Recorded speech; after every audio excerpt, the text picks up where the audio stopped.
Buenas noches.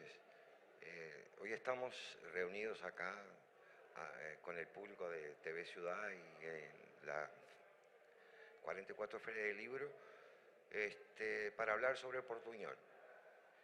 Nos reunimos hace un mes y poco, gracias a Sume Sumar. Doy un agradecimiento ahora a Miguel Cherro, que no está presente, y lo voy a matar porque él nos tendría que presentar, pero no pasa nada.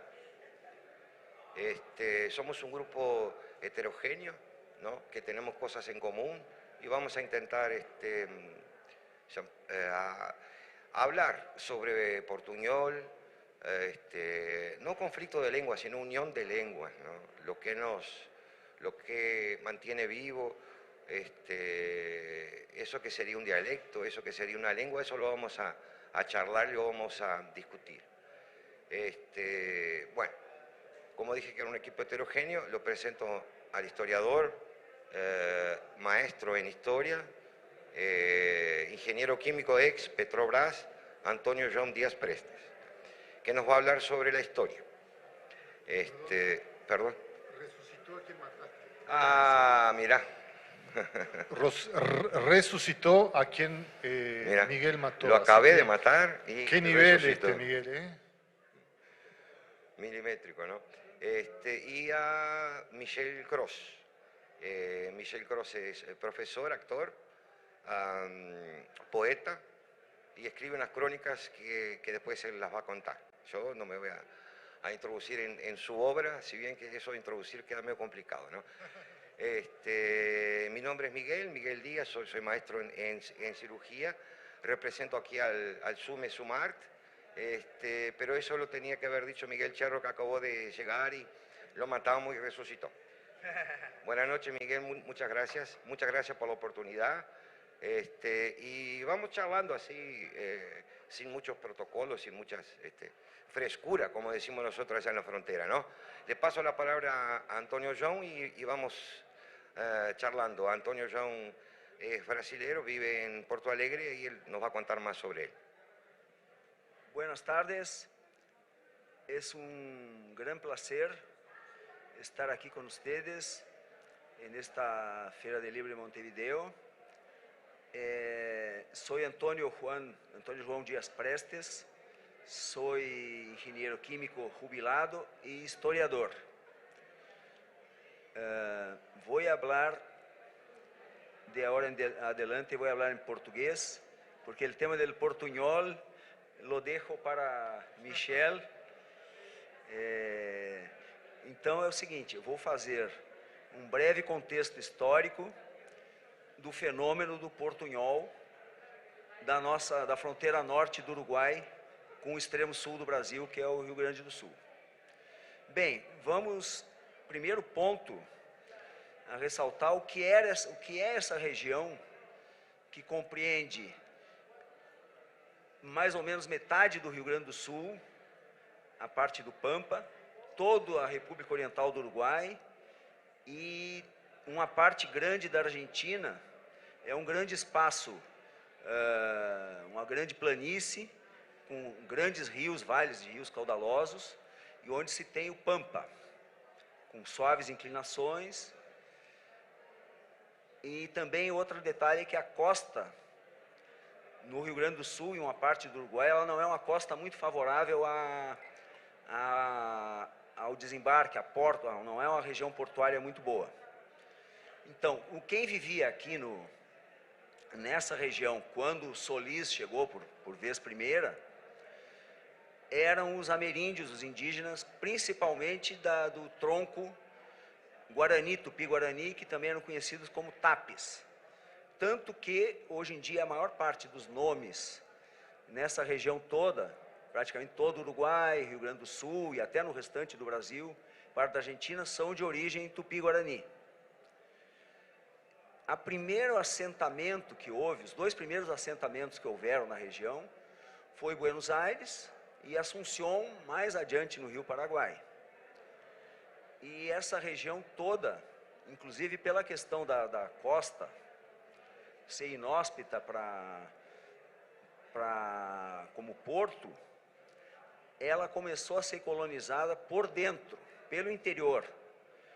E a primeira grande colonização foram as missões jesuíticas, as missões inicialmente do Guairá, que se situa na região onde tem as cataratas do Iguaçu, onde tinha Sete Quedas, que hoje é a usina de Itaipu, que foram do início dos anos 1600, do século 17, e foram destruídas, pouco depois, pelos paulistas, os bandeirantes, que eram apresadores de índios.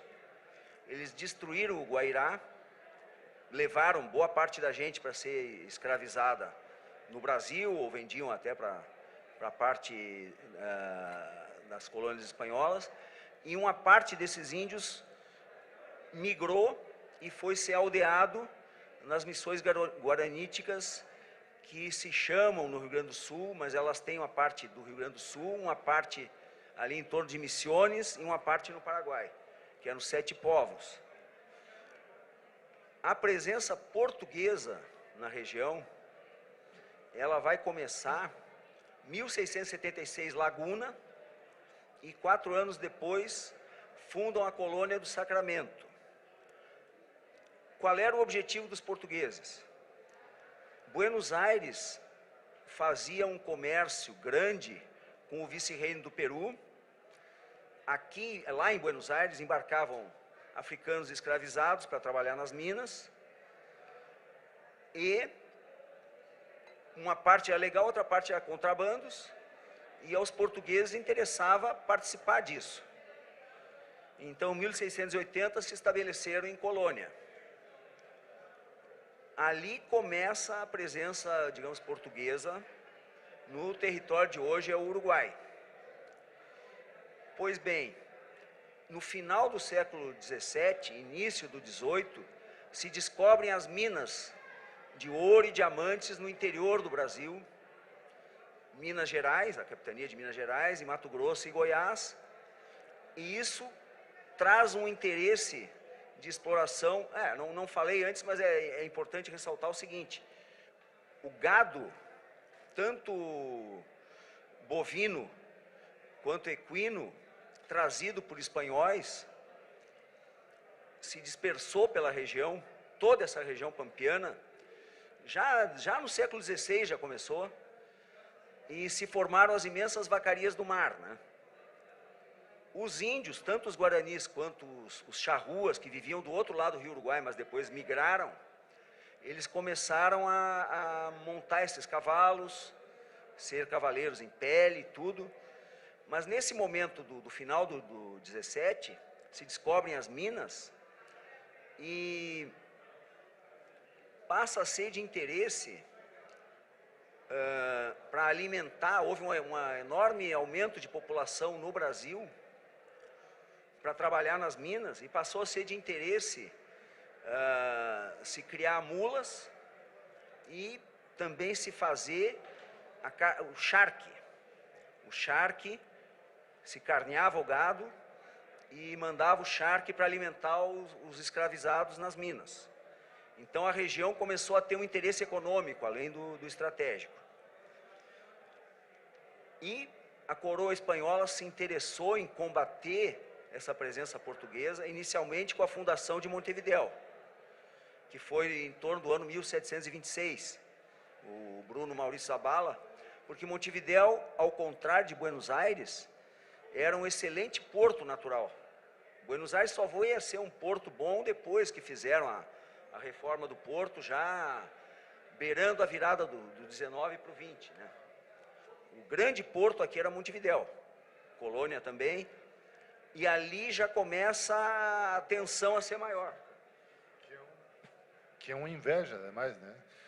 O pessoal de Buenos Aires sempre invejou o porto natural. Sim, com certeza. Não sei se entenderam, não? Espanhol. Sim, então ali começa a disputa entre as duas coroas pela região. Existia uma linha de limite, que era o Tratado de Tordesilhas, mas ele não... era uma coisa meramente teórica, porque na prática existia um vazio nessa região, e também durante 60 anos, Portugal foi governado pela Espanha, fez com que os colonos portugueses, os paulistas, principalmente, já avançassem nessa região. E no início do 17, então, começa essa disputa. Os espanhóis fundam Montevidéu. 10 anos depois, os portugueses fundam, na embocadura da Lagoa dos Patos, eles fundam a cidade de Rio Grande, que vai ser a primeira sede da então Capitania de São Pedro do Rio Grande do Sul. 13 anos depois se faz o Tratado de Madrid. O Tratado de Madrid, as coroas fazem um entendimento que chega à fronteira próxima ao que é hoje o Brasil, e Espanha e Portugal fazem uma troca, uma permuta. Colônia passa para a Espanha e os 7 povos passam para Portugal. Os 7 povos, os guaranis, não aceitaram isso pacificamente e fizeram a guerra. As tropas da Espanha e de Portugal tiveram que derrotar os guaranis para segurar a posse para Portugal, e essa população guarani se dispersaram pelo que hoje é o Rio Grande do Sul e também por uma parte do que hoje é o Uruguai. Aí teve indas e vindas, Tratado de Santo Ildefonso, início do século XX, com a Revolução Francesa e Napoleão, as colônias espanholas começam um processo de independência. Primeiro, em torno de 1807, as Províncias Unidas se constituem, e um pouco depois, e aí é que é um ponto muito importante, Artigas. Artigas, que era um montevideano, né? Ele tentou fazer uma nova nação, que nessa nova nação não estaria Buenos Aires, mas estaria a Banda Oriental e estariam as províncias litoral da Argentina, que é Corrientes, Entre Rios, Santa Fé, e estaria também o Rio Grande do Sul, uma parte dele. Artigas não conseguiu, ele foi derrotado, teve que se exilar no Paraguai. Um pouco depois, os portugueses ocupam o Uruguai, que é a província Cisplatina. E mais adiante, foi uma ocupação ainda quando era Reino Unido com Portugal e continuou depois da independência do Brasil em 1822. Em 1828, os generais uruguaios, Rivera, Lavalleja, com apoio de Buenos Aires, conseguem derrotar o Brasil e aí vem a independência do Uruguai. Esse período inicial de todos esses países, de Argentina, Uruguai, Brasil, o que existiam? Existiam estados, foram criados estados, mas a nação, a nacionalidade, veio depois. Ela veio depois, não estava dado assim que o Uruguai atual era porque existiam diferentes povos, populações, existia gente já aqui, por efeito dessas disputas, que falavam como língua materna português, e muitos, e no lado do Rio Grande do Sul também, falavam o Guarani. Alguns charrua, os charruas foram exterminados em 1831 pelo general Rivera, em Salsipuedes, né?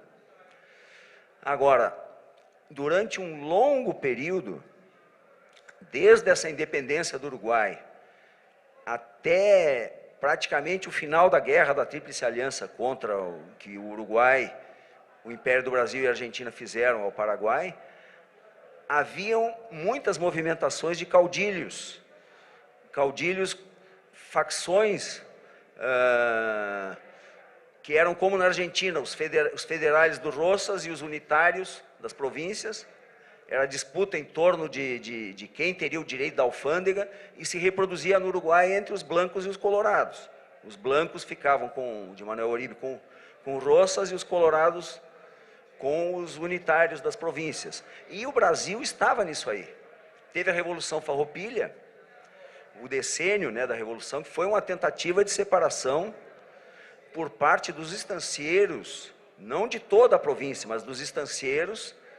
Inclusive, uma queixa que eles tinham era que o charque brasileiro, por ser produzido com mão de obra escravizada, ele era menos competitivo do que o uruguaio, que já era produzido com mão de obra livre. Eles queriam que o Império não taxasse o charque uruguaio. Mas o que aconteceu? Ao final da guerra, vários dos chefes farroupilhas, como Bento Gonçalves, como o general Antônio de Souza Neto, e como o pai dos futuros líderes Aparício e Gumercindo Saraiva, ou Saravia, se estabeleceram aqui, ao sul da fronteira, e vieram com muitos agregados, com antigos escravos alforreados. E existe um dado muito interessante, que está no livro, que é uma biografia histórica da trajetória do Gumercindo, mas também do Aparício, que ao final da Farroupilha, 1845, existiam umas 40 mil famílias brasileiras vivendo no Uruguai. Viviam no Uruguai. Isso já dá uma boa ideia da origem da existência do Portunhol. Vamos fazer uma passagem de tempo, então. Durante a ditadura do general Lourenço Latorre, José Pedro Varela é nomeado diretor de instrução pública, com a missão. O Uruguai já estava começando a receber os primeiros imigrantes europeus, né? Ele é nomeado com a missão de criar um sistema público de educação universal, gratuito, e universalizar o ensino do espanhol e o ensino em espanhol. Nesse momento, isso também é uma outra citação, se dizia que da fronteira norte até Passo de los Toros, que fica ali na represa do Rio Negro, né, se falava um espanhol totalmente aportuguesado. Até essa extensão, né? A partir dali começaram a vir imigrantes recentes também, E ao lado desse portunhol, muita gente também ainda falava como língua materna o Guarani. O Guarani.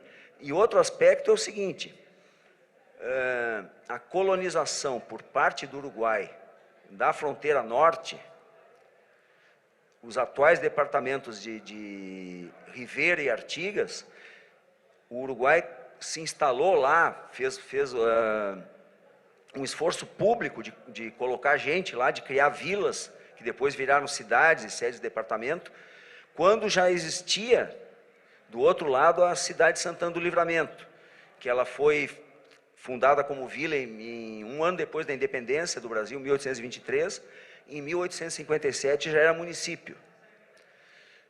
E Rivera, a atual Rivera, foi fundado como Villa de Cebajos só em 1862. E só se tornou Rivera como um departamento com esse nome independente de Taquarembó em 1884. Artigas mais ou menos na mesma época também. Então o Uruguai demorou para se assenhorear dessa região. Bem, o que tem depois disso é a população mais do campo. Miguel e Michel vão falar mais sobre isso, mas a população mais do interior, do campo, da periferia, continuou por muito tempo tendo esse português com influência do espanhol como língua materna. E aí tem um termo que Miguel vai se referir, que chamavam eles, entre outras coisas, de bajano. O bajano, eu acredito que seja por causa dos brasileiros baianos, que quando teve a Guerra do Paraguai, os voluntários da pátria, né, muitos vinham do Nordeste, muitos eram negros, e era um termo pejorativo, discriminatório, né? Um termo... No, una acotación, porque justamente hoy nos hicieron una entrevista en CX36, Radio Centenario, y justamente una de las personas de la audiencia decía, pero Bayano viene de Valle. O sea, hay una confusión todavía, una controversia si Bayano tiene que ver más con la ciudad de Valle, que está más cerca del límite, ¿no? Aquí con Uruguay, o de Bahía. ¿Cuál es tu idea? Creo que não sabia dessa, é Lo voy a possível. interrumpir un poquito. ¿Alguien sabe cómo se escribe Bayano? ¿Alguien sabe cómo se escribe Bayano? ¿Alguien del público sabe cómo se escribe? Não é com Y, não? Yo nunca supe cómo se escribe. No está escrito eso. Sim. En fin, llegaremos ahí. Puede que Justamente sea, porque pero... el portuñol es una lengua oral, o un dialecto oral, ¿no? Obviamente. Sim. Pode ser esta outra versão, pode ser também. Mas o baiano, como uma conotação ruim, mala conotação, existe em Brasil, por exemplo, no estado de São Paulo, o pessoal do Nordeste, são chamados assim de uma forma como se fossem todos iguais, são os baianos. E no Rio de Janeiro são os paraíbas. Né? Então eu acredito que tem um pouco, pode ter do bageense também, mas eu acho que... Exatamente. Bem, então essa população se manteve durante longo tempo sofrendo alguma discriminação e tendo dificuldade no aprendizado do espanhol nas escolas, porque os professores ensinavam em espanhol, e a língua que eles vinham de casa era o portunhol. Bem mais recentemente, e outra coisa, quer dizer, existia a ideia do bem falar, como existe até hoje, né? Bien hablar, ou seja, corretamente português, corretamente espanhol. Portunhol, não. Ao fim das ditaduras militares, tivemos o processo do Mercosul, né, do Mercosul, e houve uma determinação dos três primeiros formadores, né, que é Brasil, Argentina e Uruguai, de instituir a outra língua como uma segunda língua, ou seja, o espanhol no Brasil e o português na Argentina e no Uruguai, E então começou uma abertura, mas para o português, né? O português de... Mas mais recentemente, em 2008, existe uma legislação uruguaia, no período já da Frente Ampla, né? Que reconhece o português como uma língua materna, o que é diferente de ser uma segunda língua, uma língua materna. Cidadãos uruguaios têm o português na região norte como uma língua materna e tende a favorecer o ensino das pessoas que são nativas de portunhol serem alfabetizadas na sua língua materna, né? Então está melhorando. Para finalizar, a situação atual, que eles vão falar bastante, é um momento de grande florescimento da cultura em portunhol, no lado uruguaio, mas também no lado brasileiro, em Santana do Livramento, um movimento que Michel vai falar, o Riveramento, e falar um pouquinho do outro lado, nosso lado brasileiro, gaúcho, não gaúcho, gaúcho do Rio Grande do Sul. A gente tem, pela proximidade, e acho que pode ter começado com os próprios índios guaranis que falavam espanhol, nós temos não um portunhol que fosse, vamos dizer, um espanhol com alguma coisa de português. Nós temos o nosso português da região, com muita coisa em espanhol, alguma coisa, por exemplo, pajador, né? E tem um movimento rico, assim, com poetas e pajadores, como Noel Guarani, escritores, como Aureliano de Figueiredo Pinto, e um grande que foi agora revalorizado pelo compositor e cantor Vitor Ramil, que é muito próximo aos Drexler, que é o poeta do Alegrete, lá, que é João da Cunha Vargas. Então eles têm muito disso aí. Se tem muito dessa influência espanhola e fronteiriça. E então, para terminar, eu diria o seguinte: vamos continuar nessa nossa milonga das três bandeiras. A outra bandeira não está presente aqui, mas faz parte do todo, né? Ou seja, Uruguai, Argentina e Brasil. Obrigado, vou passar a palavra então para Michel. Soy yo. Michelle es la cereza de la torta. Bueno. Entonces vamos a dejarlo por último. Ajá. Bueno, yo me quedo espantado, ¿no?, de escucharlo a Antonio, ¿no?, la cantidad de cosas que nos informa, ¿no? Somos todos hijos de esta historia acá. Todos somos hijos de esto. Yo nací en Rivera, ¿no? Mis padres vivían en Livramento, en la casa de nuestro abuelo. Somos primos, pero no somos conniventes con esto, ¿no? Y el ginecólogo de mi mamá era uruguayo, entonces yo nací en Rivera. Pero después que nací, me llevaron de nuevo para el Livramento, ahí me quedé hasta los 3 años, después me cargaron para Rivera. Y viví mi infancia hasta los 13, 14 años, como les había dicho a los compañeros del SUMES, en una burbuja que fue bien interpretado por las lingüistas que nos auxiliaron en el programa, ¿no?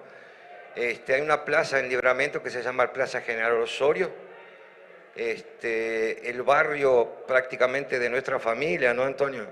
Sí. Que nuestras familias fueron los fundadores allí de Livramento, ¿no? Sí, nuestro bisabuelo fue intendente, y muchos otros parientes y contraparientes tuvieron cargos en el Senado, y Flores de Acuña, que hay una ciudad. Creo que ni en Livramento hay solo una calle, Flores de Acuña. Fueron los italianos que le pusieron Flores de Acuña en la sierra. ¿Tem alguma coisa a ver isso aí? Não, mas alguém gostava dele no Livramento? Ah, não sei, porque ali era Chimango contra Maragato. Esa historia es muy complicada. Y bueno, entonces esa burbuja iba de la Plaza General Osorio del lado brasilero, del Libramento, hasta Plaza Artigas, en Rivera. Yo tenía dos capitales, una Porto Alegre, donde hablaba portugués, y la otra Montevideo, donde hablaba castellano. Creo que estoy intentando hablar, no sé. Y no conocía otra cosa que eso, ¿no? Mi papá brasileño, con él hablábamos portugués, escribíamos, él me enseñó a escribir, y mi mamá uruguaya, y con la familia de ella aprendí a escribir y fui a una escuela uruguaya, pero ahí empezó la confusión, ¿no? La escuela de la República Argentina, se llamaba. Ahí encajé con lo que dice Antonio de la tercera bandera. Yo tuve esa tercera bandera porque oíd mortales el grito sagrado, libertad, libertad, libertad, oíd el ruido de rotas cadenas, ven en trono la noble igualdad, y así va. Me lo sé de memoria, el himno argentino. Esa es la tercera bandera. Não, só para que hablé de la milonga de las tres bandeiras, foi obra de um pajador missioneiro de Rio Grande do Sul, Jaime Caetano Brown, só para lembrar isso. Sí, eso bueno. Y en dictadura... Perdón, y sí. Drexler hace una versión, claro, un poco más extensa, ¿no? Cuando habla de que no hay banderas, que no hay fronteras. En realidad hay fronteras, por suerte, ¿no? Sí, no, es que hay muchas cosas. Este tema es muy rico, nosotros no vamos a agotar ni loco. Me acordé de otro argentino, Dante Ramón Ledesma, que cuando canta Orejano, canta aquella frase también, ¿cómo era? Uno sale al balcón y pregunta por los desaparecidos, no hay oro que brille más que el del Vaticano, todas esas cosas, ¿no? Pero él tenía la música aquella Orejano, ¿no? Que no se piden pasaportes en los caminos del Pampa, ¿no? Y geográficamente es igual, vos estás en Argentina, estás en Brasil y en Uruguay no te das cuenta, ¿no? O sea, te das cuenta a veces porque te quieren coimear cuando vas a pasar de un lado para el otro y te falta un papel, ¿no? Eso ya me ha pasado, me quedé preso en Paraguay ahora estos días. No, pero en fin, no debería ser así, ¿no? Cuando salí de la burbuja en dictadura militar, concursé en Durazno, que era el sueño de todo adolescente, ser militar en Uruguay. Ya lo discutí con Miguel eso una vez, me dijo fue la mejor cosa que hiciste salir, pero yo no salí, Miguel, me echaron. En fin.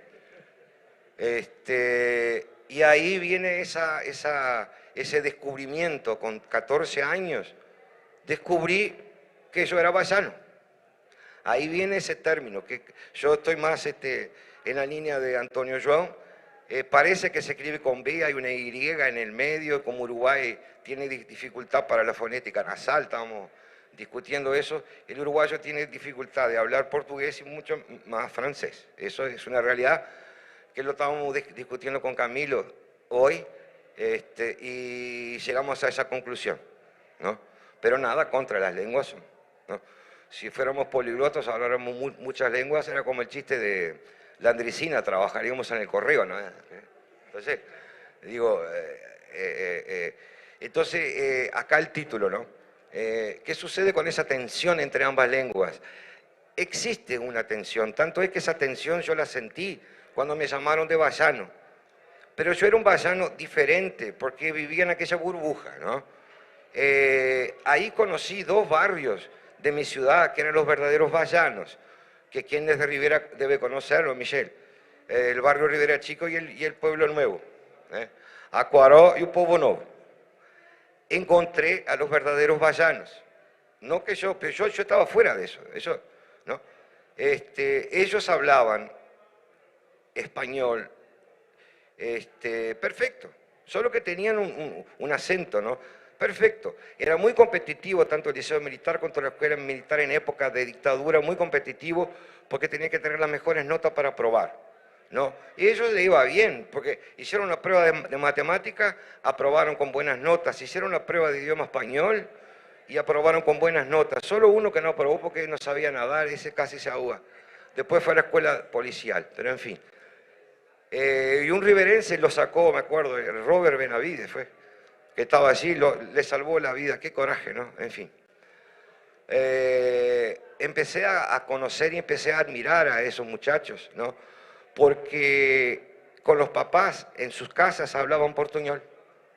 Visité, conocí barrio Rivera Chico, conocí barrio Pueblo Nuevo, entré a sus casas, hablaban portuñol, entre ellos padre, madre, hijos, nietos, miraban las teles brasileras, y fui conociendo otra realidad que no la conocía, ¿no? Claro que mi parte no es técnica, yo voy contando historias, ¿no? No como Antonio. Entonces, les pido a ustedes que empiecen a hacer un paralelismo entre lo que dijo Antonio, ¿no? De toda esa influencia del portugués, porque nosotros consideramos, yo pienso así, que el portuñol es un dialecto del portugués, ¿no? Como el portugués llegó primero a Uruguay, ¿no? Como ellos bien dijeron, hasta Río Negro, no hay como no hablar de otra cosa. Mi abuelo paterno nació en Ataques. Nadie se enteró, yo me enteré porque leí el certificado de nacimiento de él. Ataques es como 50 kilómetros adentro de Uruguay, ¿no? ¿Por qué? Porque tenía una estancia del lado brasilero, del lado uruguayo, y nació, lo registraron, pero se fue a hacer, estudió Derecho en el Largo San Francisco en San Paulo, ¿no? Hoy es la Universidad de San Pablo USP, ¿no? Y nunca nadie se enteró en la frontera que él había nacido en Uruguay, entonces era un uruguayo. Jamás habló castellano, nunca habló, pero nació en Uruguay. Y así uno va descubriendo las cosas para agarrar el gancho de los hermanos Saravia. En verdad eran hermanos Saraiva, ¿no? Gumersindo nació en Arroyo Grande, en Río Grande del Sur, y su familia tenía una estancia en Cerro Largo, cerca de Melo, no me acuerdo, Santa Clara de Olimar. Acá está música de eso, ¿no? Sí. Y Aparicio nació en Santa Clara, en el departamento de Melo, y se cambió el nombre de Saraiva para Saravia, ¿no? Entonces yo siempre, haciendo ese paralelismo, me pregunto qué idioma hablaban estos tipos, porque uno nació en Brasil, debería hablar portugués, y el otro nació en Uruguay y debería hablar castellano, y eran hermanos, ¿no? No sabemos cómo hablaban ellos, yo no tengo la menor idea, pero hay relatos que hablaban portuñol, ¿no? Los lanceros de Aparicio, ellos crecieron en territorio brasilero. En la revolución de 94, ¿no, Antonio? Eso me puede decir mejor. Presidente de Río Grande del Sur era Julio de Castilhos. Está.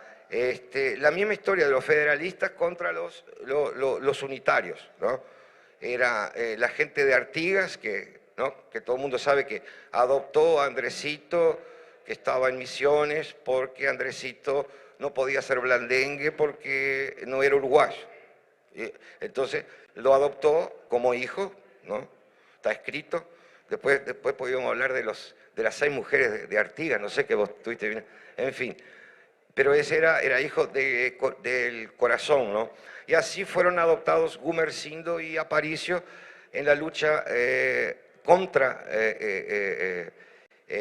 Julio de Castilhos, presidente de Brasil, que era unitario, quería que Brasil fuera una cosa sola, y Aparicio y Gumersindo, ellos estaban del lado de la separación de Río Grande del Sur, Santa Catarina y Paraná para ser un país, ¿no? Por la identidad, y que dije de mal ahí, vamos a ver qué pasa. Sí, te escucho. Sí, perdão. Não sei se exatamente...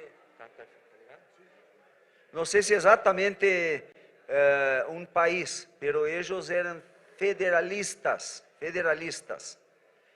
E Julio de Castilhos era republicano, tinha um ideal positivista, mais centralizador, e eles eram mais uma coisa mais agrária, mais... em Brasília se chamavam de maragatos, Y fueron dos revoluciones. Fue la primera de 93, que fue duramente reprimida por Floriano Peixoto y después por Floriano. Y después con Assis Brasil en 1923. Ya fue un movimiento grande así. Claro, lo que yo me refería, Antonio, era que el límite era San Pablo. Hasta San Pablo vamos, ¿no? San Pablo, Paraná, Santa Catarina, Río Grande del Sur, Uruguay, Misiones, somos nosotros. El resto no somos. O sea, querían integrar esa región, ¿no? Perdieron.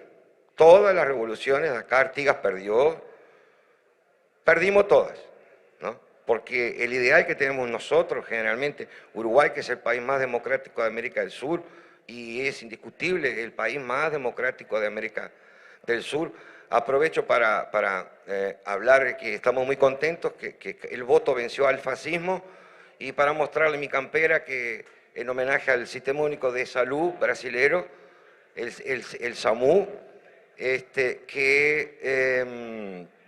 que consiguió vencer a la ignorancia de un presidente que no reconoció que el coronavirus mató gente, y que cuando reconoció que mató gente quiso comprar vacunas sobrevaloradas. Pero eso es otro tema, ¿no? Él siempre habló en portugués. Y yo lo que quería era leer una frase que le leía a los compañeros no me voy a extender más, que le leía a los compañeros del SUMES, ¿no? En Paraná, cuando los lanceros de Aparicio fueron famosos y temidos por el resto, por Julio de Castillo, sí, ¿no? Fueron temidos, porque se dieron cuenta que Aparicio realmente era un guerrero y no era un amador, era un profesional. No que me gusten las guerras, no. Pero el tipo, en su profesión, ¿no? Dice que Gumersindo pensaba la guerra y Aparicio la hacía, pero todo en territorio brasilero. Acá nada, ¿no? Y esa frase que yo leí, no sé si te acordás, Omar, sí. Después de grandes victorias, ¿no, Antonio? Como fue, vos sabés bien eso ahí, yo tengo que leer, Encerrillada, creo que, a ver, déjame ver, y Aparicio era llamado de Castellano, ¿no? ¿Qué otra victoria tuvieron? Creo que entraron en San Cepé. En San Cepé. Victoria de Aparicio. Ahí hubo una reunión, eso cuenta la historia. De ahí saqué que hablaban portuñol. Voy a leer, está en portugués, pero creo que yo sé traducir. Dice que cuenta la leyenda que en un determinado momento de la revolución, ¿no? Cuando las fuerzas revolucionarias actuaban en el estado del Paraná, mirá dónde llegó Aparicio y Gumersindo, al estado de Paraná, peleando. Sí. Paraná queda cruzando, digamos, Santa Catarina, ¿no? Florianópolis. Claro. Bastante más. Sí, y la idea era dejar una reserva en San Paulo. No llegaron, pero mucho bien. Más cerca de San Paulo. Sí. Muchísimo más cerca de San Paulo. Esa victoria, esta reunión, esta reunión entre los generales acá, se dio a casi 2.000 kilómetros de donde estamos ahora. Bueno, dice que las fuerzas revolucionarias actúan en el estado del Paraná. El Estado Mayor de Gumersindo, brasilero, ¿no?, se reunió y pidió al comandante la promoción de Aparicio para general, parecido con aquella promoción que le pidieron a Andresito para que fuera general de Blandengues, y Artigas le concedió y lo adoptó como hijo, pero Gumersindo no le concedió a su hermano. ¿Qué dijo? Dijo, no puedo hacer esto. Primero, porque él es mi hermano y no quedaría bien. Segundo, él es uruguayo y ni habla portugués. Y la lucha es brasilera. Aparicio está aquí por mi causa. Mi causa. Traduje como se me vino en la cabeza. Retrucó Gumersindo. Pero general, Aparicio, esto es una de las personas del Estado Mayor que le responde. Dice que estamos tomando mate, ¿no? Pero general, Aparicio es uno de nuestros mejores combatientes. Y en cuanto al idioma, ni usted habla bien portugués. ¿Por qué exigir esto de Aparicio? Lo cuestionaron los coroneles y el más famoso general Maragato. Y ahí va. Y el general le respondió con su peculiar senso de humor.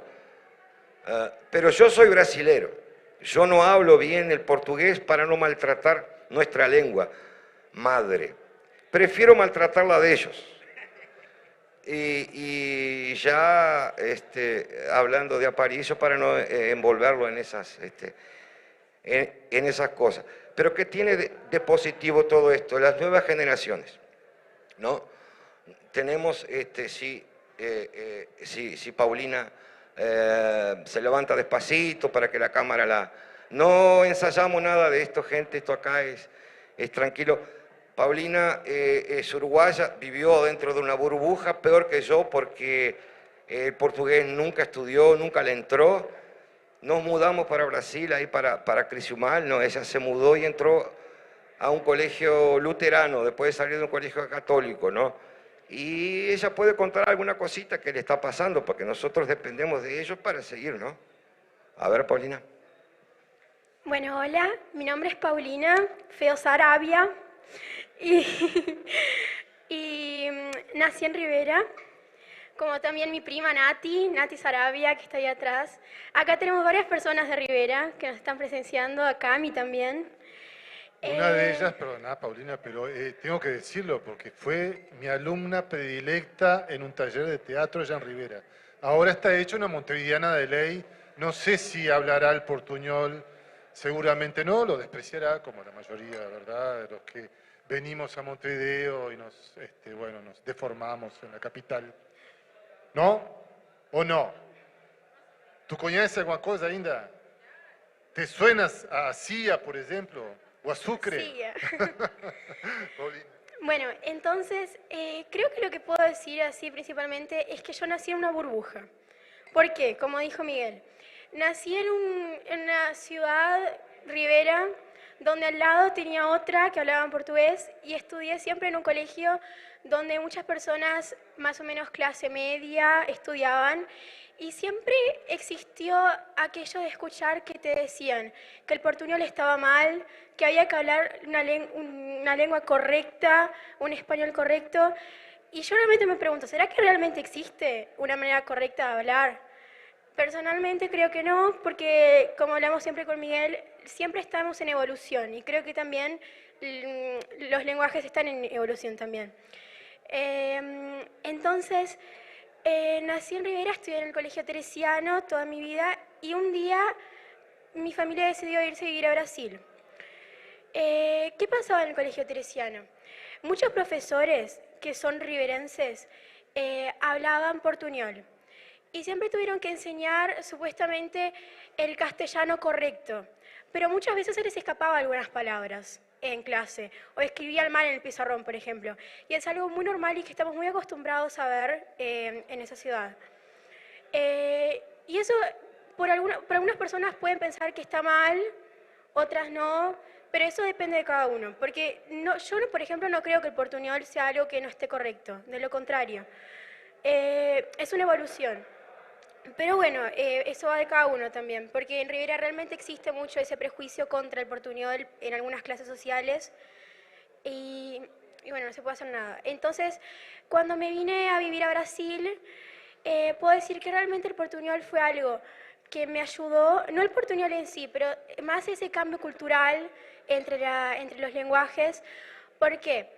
Porque me pude abrir más a nuevas cosas, a nuevos proyectos. Por ejemplo, hoy en día tengo un proyecto sobre los biodigestores, es un proyecto sobre la creación de gas a partir de los desechos orgánicos de chanchos. Entonces, realmente es algo que me ayudó mucho, ese cambio cultural, y que sirve. Y cuando vivís en una ciudad así como Rivera, realmente es algo que te hace pensar, ¿será que realmente el portuñol se puede considerar una tercera lengua? Yo creo que sí, pero bueno, eso lo dejo con ustedes. Entonces es eso. Muchas gracias. Bárbaro, Paulina, gracias. No le quiero sacar más tiempo a Michelle, porque cada vez que hablo te robo tiempo, Michelle. Pero me faltó hablar una cosita cuando descubrí que era vallano, ¿no? allá en Durazno y con mis superiores que me gritaban escupiendo en la cara y que me hacían hacer flexiones y yo sabía que era así, ¿no? Xenofobia. Eso es un asunto muy grave. No sabía que estaba siendo víctima de eso yo y todos mis compañeros, ¿no? Y recientemente, no voy a comentar mucho porque no viene mucho al caso, ¿no? Esperaba al diputado Marne Osorio que me dijo que iba a venir. Si hubiera venido, no está acá, ¿no? No. Omar, vos sabés bien eso que yo te mandé una cartita. Hubo un actor, no voy a decir un nombre porque no me interesa, ¿no? Pero hubo un artista montevideano que ofendió al pueblo riverense, pero nos ofendió. De raíz, comparándonos con animales, comparándonos con analfabetos, siendo que, como había dicho yo, estos muchachos que aprobaron en la escuela militar, que era súper competitivo, fueron los mejores alumnos. Como también los mejores alumnos que conocí en mi vida en Brasil eran nordestinos. Como también Antonio João dijo con certeza que el término vallano es peyorativo y segrega, ¿sí? Y los riverenses sufren, no estoy haciendo polémica, estoy hablando de lo que nosotros vemos, ¿ah? Capaz que es polémico también. Se sufre mucho, con mucho preconcepto que tiene la gente del sur, acá principalmente Montevideo, con la gente que nace en Rivera, y hay poca gente que sabe. Por ejemplo, José Hernández vivió en Livramento, ¿no? Una cuarta parte de Martín Fierro fue escrito allá. Acá no deben saber eso, ¿no? O alguno que sabe. No, yo no estoy queriendo entrar en discusión ni pelear con nadie, pero la frontera tiene tremendo capital humano. Es poco conocido, es muy poco conocido, y la idea nuestra es un poco transmitir eso, ¿no? De nuestras experiencias y de nuestro conocimiento. Sí, Antonio. A propósito, Jorge Luis Borges, em El Aleph, fala muito de coisas que se passam em los três países, na fronteira, quando habla de José Hernández. Sí, Fronteira é Borges, parte integral da cultura dos três países. Borges, en mi opinión, fue el único escritor que pudo materializar el concepto de gaucho sin patria, de los tres países.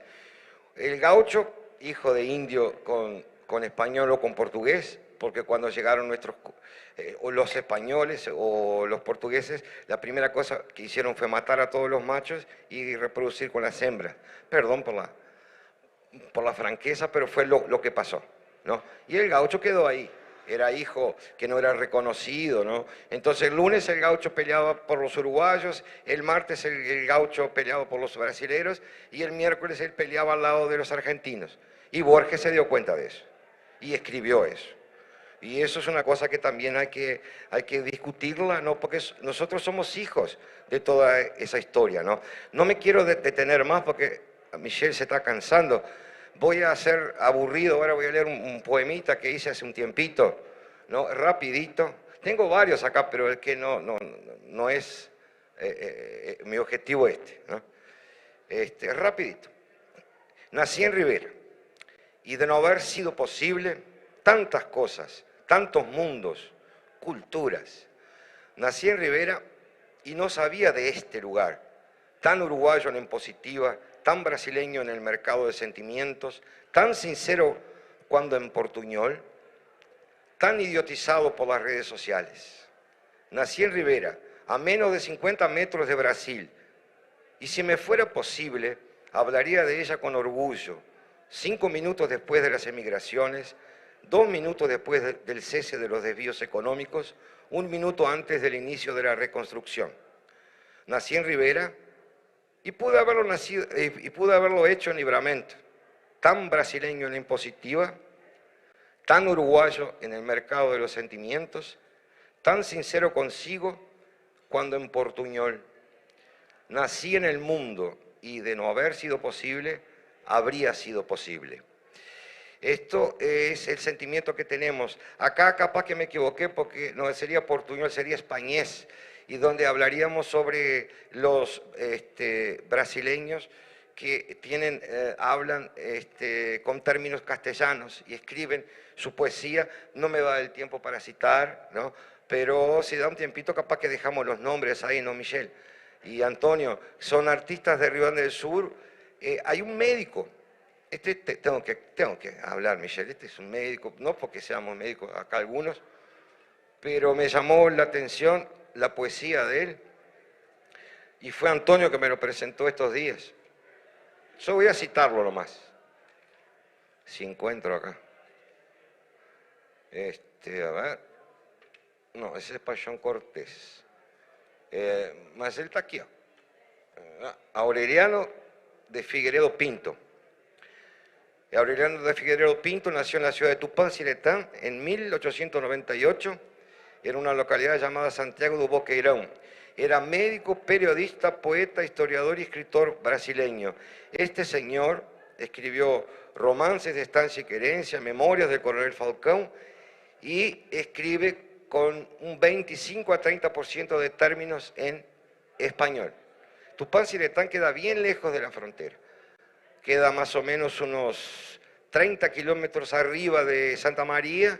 De acá debe quedar 1000 kilómetros casi, no, 500, sí, casi 1000 kilómetros. Y este señor, claro, que es otro origen, porque el portuñol no es solo Rivera, ¿no? Tenemos la lengua misionera, tenemos Cerro Largo, tenemos el Chuy, ¿no? Entonces toda esa región, ¿no? Es, bueno, Aparicio y Gumersindo, ¿no? Este señor acá, que más es el lenguaje misionero, ¿no? Que es aquel portuñol misionero, y él mezcla términos en español, hablando y escribiendo en portugués, y hace que la cultura en castellano llegue al Brasil entero. Términos. Hay otra cosa que me acordé ahora, porque me acordé de Joaquín Sabina. ¿Cuál es la palabra que dice Joaquín Sabina? Que ella, Camilo, ¿cómo es que decía Joaquín Sabina?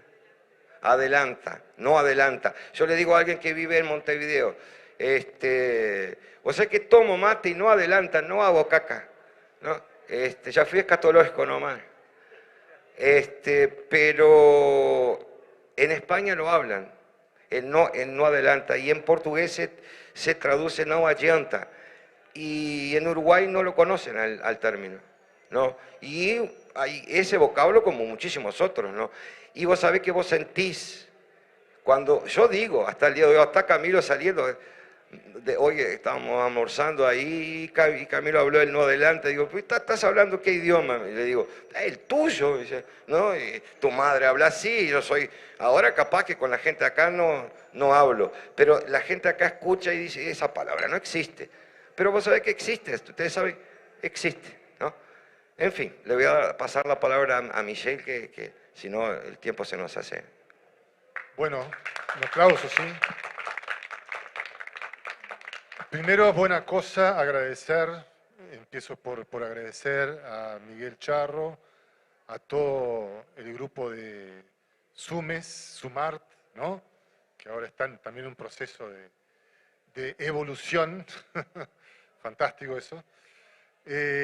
Han sido muy generosos conmigo en particular, entonces quiero devolverles con lo que pueda y con lo que sé. Entonces voy a hablar de algo que sé, básicamente sobre la literatura, no voy a entrar en la historia, o en algunos momentos sí, pero vamos a bordearla, y obviamente que lo personal, como fue de alguna manera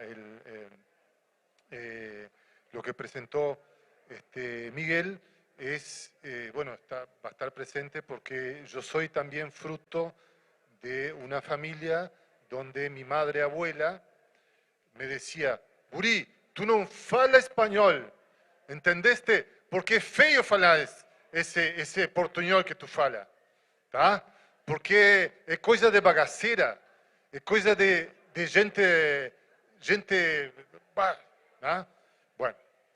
Entonces, y yo entonces hablaba el español más castizo posible, porque mi abuela quería que yo de esa manera, pero ella hablaba todo el tiempo el portuñol, ¿no?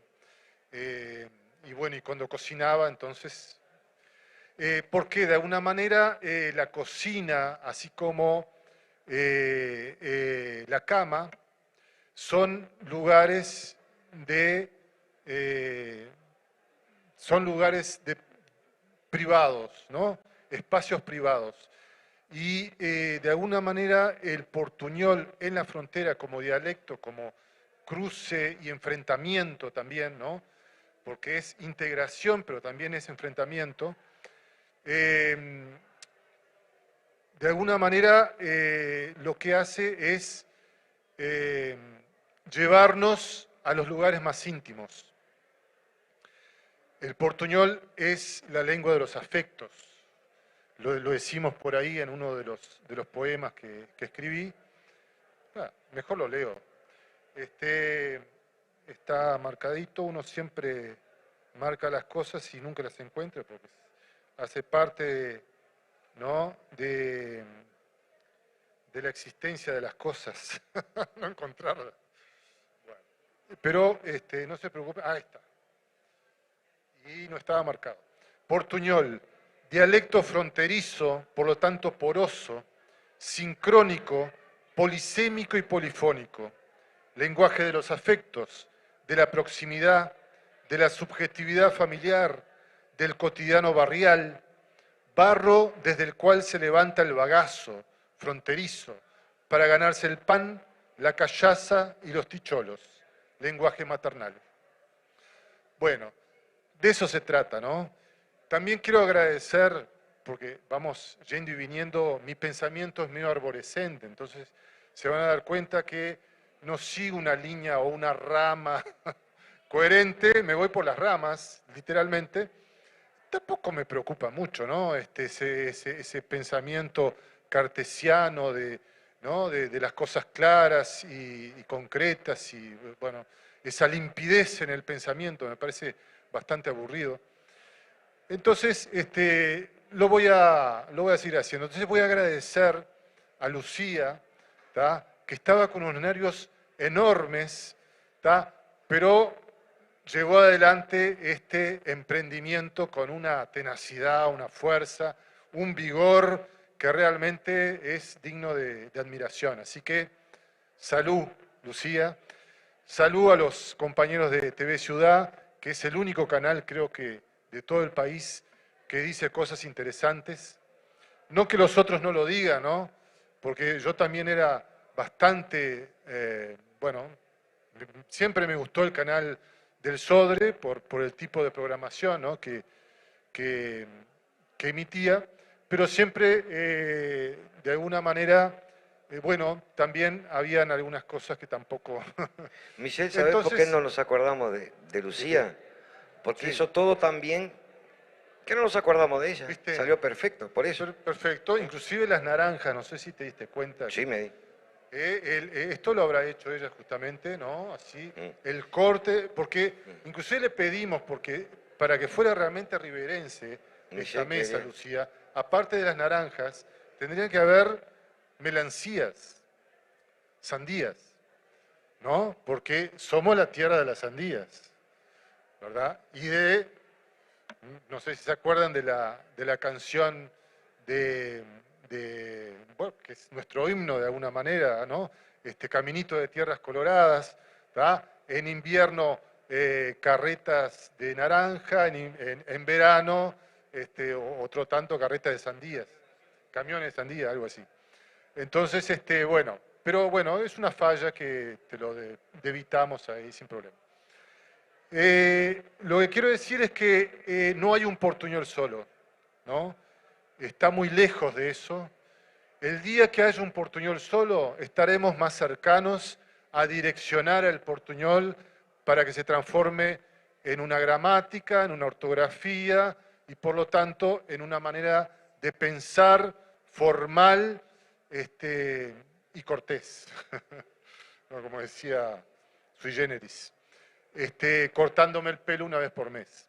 Entonces, No, el portuñol son los portuñoles, ¿no? Hay una diversidad lingüística muy clara, inclusive en la misma ciudad, en Rivera, hay un portuñol que se habla, ¿no? En la Cuaró, ¿no? Que es, digamos, la zona, no sé, sería hacia el oeste, ¿no? Y hacia el este está Povo Novo. No Povo Novo, el pueblo nuevo, es otro portuñol, hay diferencias, ¿no? Aún en dos barrios de una misma ciudad.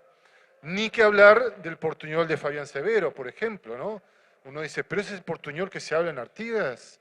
No, es una lengua inventada por Fabián Severo, que como gran poeta que es, ficciona, ¿no?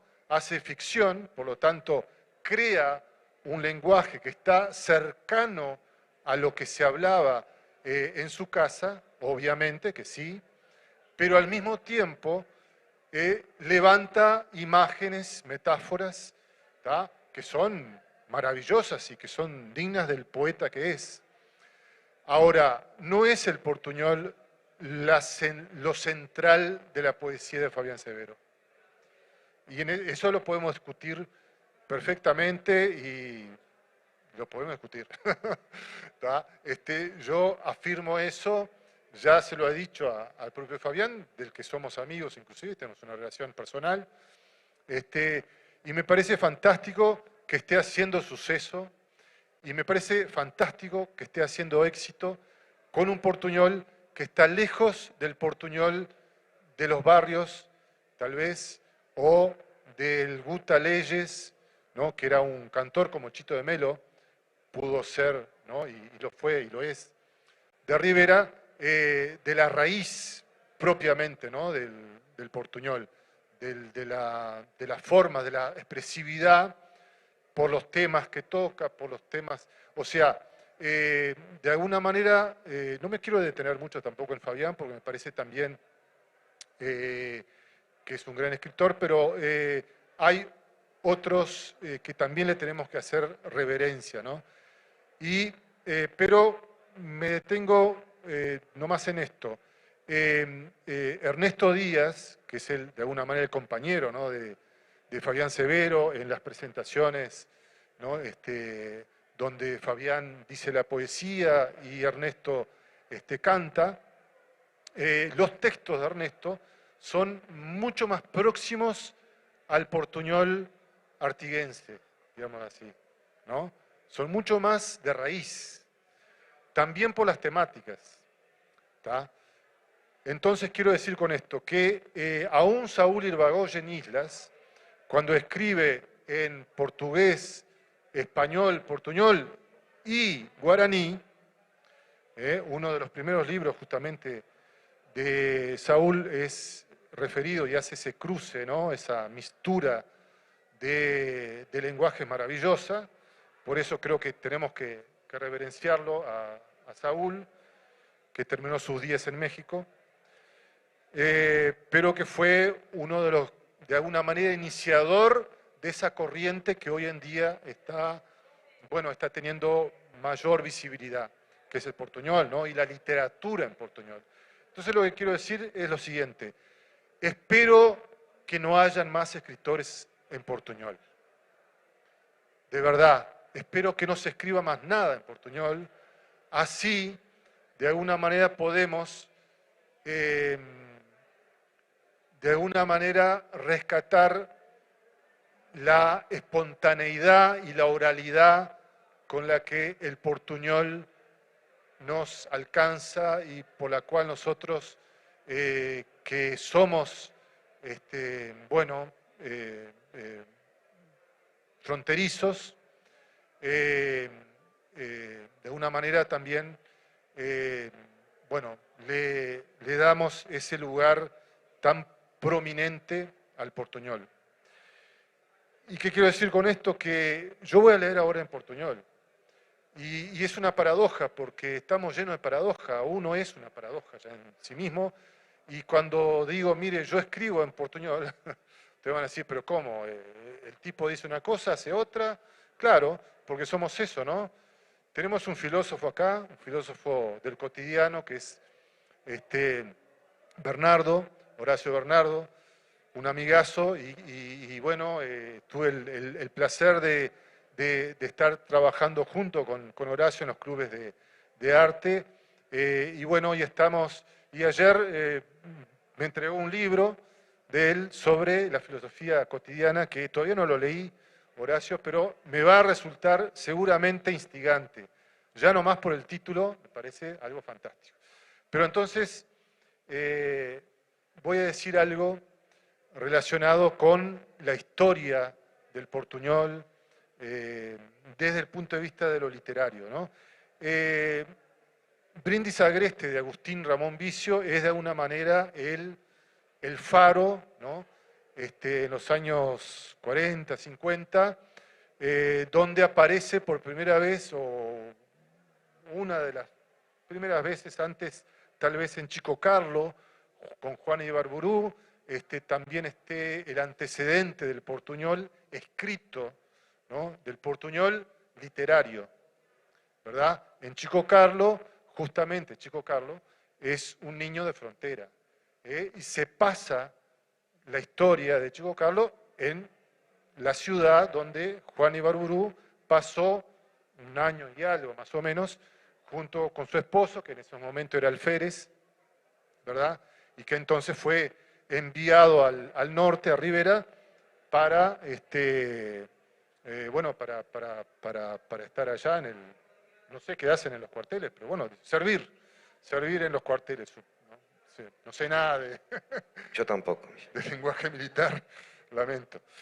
Pero lo bueno es que de alguna manera Juana, ¿no? Interpretó entonces, ¿no? Ese lenguaje que escuchaba ahí por las calles, ¿no? Y entonces Chico Carlo es un niño de frontera, hablando fronterizo, hablando portuñol. Agustín Vicio, bueno, muere en 1952, nace en 1894 y publica en 1947 con Claudio García Editores Brindis Agreste, que es de alguna manera reseñado por Alberto Zunfelde y es de alguna manera integrado al código literario nacional, ¿no? Gracias a Zunfelde, un crítico maravilloso, ustedes lo deben conocer, y bueno, entonces, bueno, le canta loas, ¿no? Realmente lo admira a Vicio, ¿no? Vicio tiene una particularidad, él integra no solo el portugués, sino integra el lenguaje africano, o algunas palabras de origen africana, ¿tá?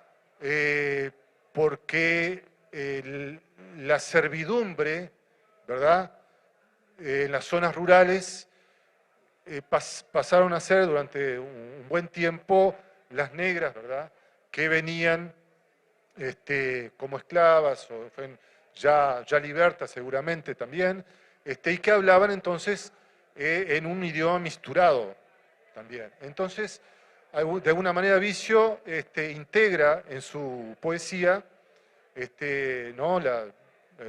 Mãe Bem-vinda, por ejemplo, ¿no? Es un poema de él, se llama Mãe Bem-vinda, y ahí hay una enormidad de locuciones, de fraseos, ¿verdad?, de verbos que tienen que ver con las lenguas africanas, integradas al portugués, integradas al español. Entonces, un portuñol africanizado, digamos así. Más tarde, ya con Olinto María Simões, que vive en 1901-1966, y su libro La sombra de los plátanos, que se edita en 1950, agrupa una serie de poemas llamados, dentro de su libro, lo agrupa con el nombre Lugareños, y ahí en esos lugareños son con postales donde el portuñol se hace muy actuante, muy presente, ¿no? Después, por aquí, en 1976, Se edita póstumamente en 1976, Hojas Sueltas, que es una versión de poemas también de Olinto María Simoes, donde hay también varios poemas en portuñol.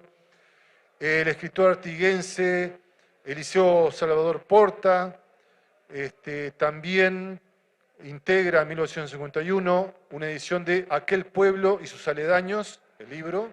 Integra también portuñol, Con la raíz al sol, 1953, también aparecen poemas en portuñol. Y Ruta 3, de 1925, nuevamente poemas que de alguna manera tocan circunstancias sociales, económicas de la zona fronteriza de Artigas. El contrabando es un tema, obviamente, ¿no? Es el contra el bando, ¿no? Entonces, obviamente que es una forma de afirmarse. Tal vez en esta película maravillosa, El baño del Papa, ¿se acuerdan?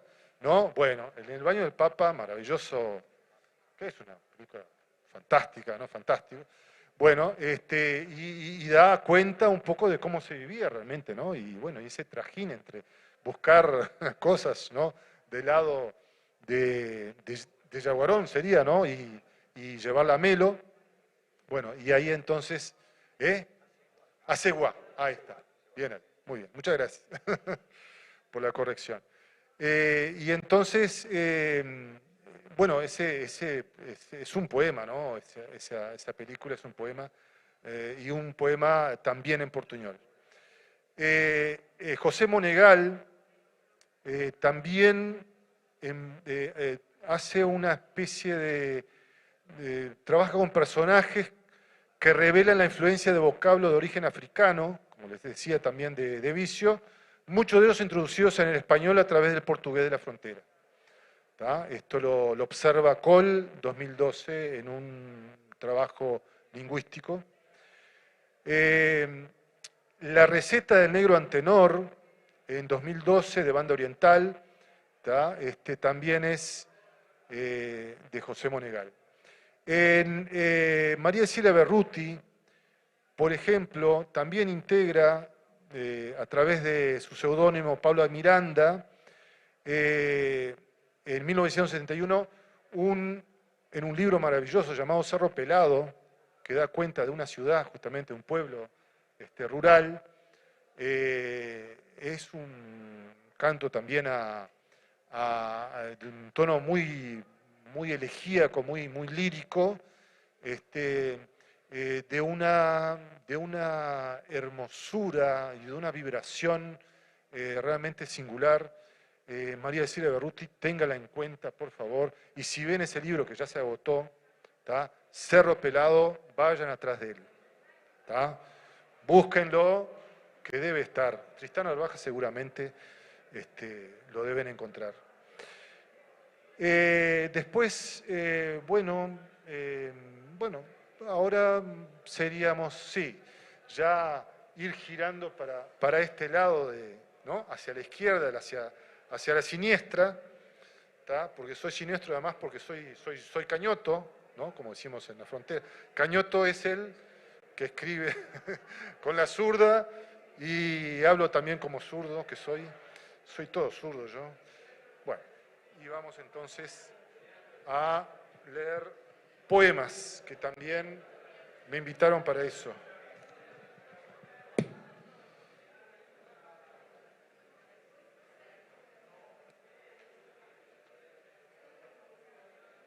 De Panelas y Palabras, un libro maravilloso que para mí es todo maravilloso, ¿no? Cuando hablo de literatura o del arte en general, porque soy además profesor de teatro,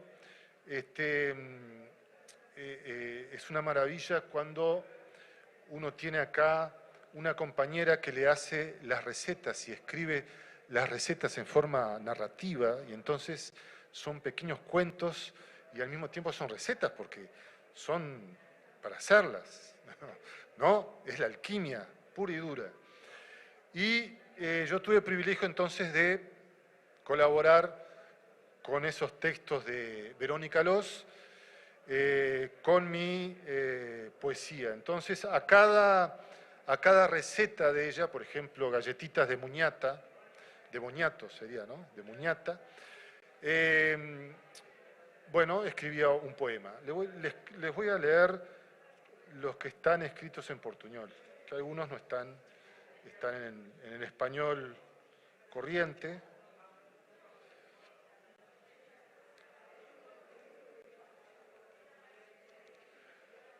Importante que no cunda el pánico. Ya lo encontraremos. Ah, acá está. A ver, acá. Mi abuela, que era grande y brava, murmuraba, más pesado que pastel de muñata, y maldecía a los vivientes antipáticos, o sea, holgazanes, alacranes, mormones y fuerzas vivas. Yo supe, gracias a Vero y a la vieja, darle gracias a la muñata, fibrosa, dulce, antigua y verdadera. Farinha. O pirão foi café com farinha. Quando o dia amanhecia, os pentagramas do sol, os olhos do dia, e até nas noites de Santa Rosa, aberto de par em par, estrumo um drink, lá na rua San Martín, seja noite, seja dia, o Chico cozinha seu café com farinha. Seu Chico era minha abuela.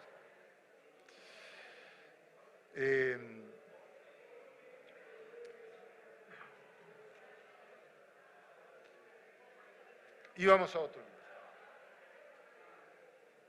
Este es el último de los mohicanos, Política se llama, en un tiempo donde la política es casi que una forma del odio. Es un rescate tal vez de la política en tanto poética, ¿no? Lo de Aristóteles, cuando escribió Política, pero también lo de tantos escritores que decían que, me acuerdo de uno de los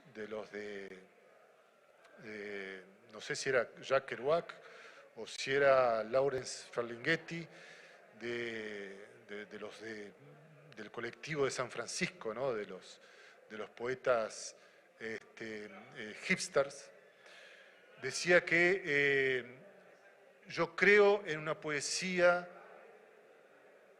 no, yo creo en una política donde la poesía y la política sean una canción, por ejemplo. Bueno, algún día llegará. Creo que llegó y se quedó allá en los griegos, o tal vez antes, pero hoy en día está difícil encontrarla. A la política con poética. Olintomarianas u olintianas. Las olintianas parecen sueños de estío, das tarde quente y sudorenta, escurriendo as meleca do sobaco. Oraciones, cantos, cantigas, preces, venceduras, puteadas, o portuñol es a língua dos afetos. La vida olintiana de a por cada beco, gresca, escuro, enrugado, poetas, veredas te celebran, as plazas, a lua, as puta do parque y a calle Brasil. Voy por donde voy, me arreglo, soy poco soy, tengo muito que fazer, volver às infâncias das cometas, e dos panaderos e do doce de goiabada, e tu sombra quando se me pegoteia como um encosto entre as médias e os punhos da camisa preta rasgada, la beleza e a beleza de tus poemas da Rua Brasil, como esperança de pobre, como mi triste esperança. Saber disso ajunta e ajunta o mundo, mistura farinha de mandioca com torresmo, da sentido a la arboleda de plátanos que juegan a las sombras chinas en nuestra memoria, una voz suspendida entre el follaje y la vuelta y revuelta da sarandí, no sábado, com as cabriolas das miradas que se posan sobre el deseo de saber quién viene por el otro lado de la vereda. Me voy a apurarme, un mundo cabe numa mirada sola. Os olhos revoleiam para olhar melhor. Tô te querendo como se quiere a lua do Olinto, louca de blanca, pelas penumbra, alumeia a mesma lua, aquela do quadro de Cuneo, deformado, fantasmático, todo caindo pelos bordes dos quadros, entre o pé e a mano torcida e aqueles ranchos desencajados. Bueno, me da una cosa. Voy a leer este poema maravilloso, Adiós Martín, que es de nuestro querido Miguel, y de alguna manera hace ese reconocimiento a nuestro Martín Fierro. Y parte del que fue, digamos, escrito en Libramento, que no en Rivera. Es una cosa curiosa, porque Florencio Sánchez, justamente, ahora me viene al recuerdo, Florencio Sánchez en Carta a los flojos, ¿no? A ver, al flojo puede ser, Cartas al flojo, no sé, o a los flojos, hace mención, porque él estuvo como periodista, Florencio Sánchez estuvo como periodista en la batalla de Massoyer, o sea, estuvo en 1904 cuando se enfrentó el ejército zaravista con los colorados, ¿no? El ejército de Valle. Y parece que no le fue muy bien, tuvo que exiliarse del lado de Libramento, ¿no? Y escribió algunas cosas también, parece, aparentemente hubiera escrito algo, también alguna dramaturgia, ¿no? Bueno, pero vamos a hablar de Martín Fierro. Do exilio na esquina Uruguai, con Rivadavia Correia, Hernández todavía semeia, todo gaúcho que ainda hai. Livramento foi a fonte do autodidata federalista que nesta terra compôs a lista do vocabulário do afronte. Aqui me ponho a fingir, ao compasso do novo globo, que me fazendo de bobo a quem posso atingir. Nenhum céu foi proposto, nenhum rio manipulado, nenhum manifesto afogado, nenhum pensamento imposto. Alguém que passe a cavalo pelo pampeiro despenteado, dir-te-ia estonteado, solidão, América, abalo. Mas não temas, pequena, essa alma extinta, morta, esse símbolo que não importa, não perdeu a guerra nesta arena. Aqui me ponho a chorar, ao compasso da minha ferida, que cresce desmedida na medida do meu desmoronar. Nenhum esforço surgido, nenhum amigo salvo, nenhum amor sem alvo, nenhum grito esgrimido. Alguém que a cavalo passe pelo pampa nutrido, levar-te em ancas embebido de todo o belo que nasce. Mas não temas, pequena, a essa alma extinta, morta, a esse símbolo que não importa, apertar-lhe a minha mão, minha pequena. O gaúcho não mais existe, morreu peleando no pampa, jamais deixou a sua estampa, que dela o farsante se viste. Nação gaúcha, federativa, ficou no sonho dos grandes, Artigas, Saravia, até os Andes, Martín Fierro, a deriva. Das minhas lágrimas sem fim, do meu cinismo em extinção, entregar-te-lei minha nação. Até sempre. Adeus, Martín. Pueden aplaudir. Gracias. Miguel.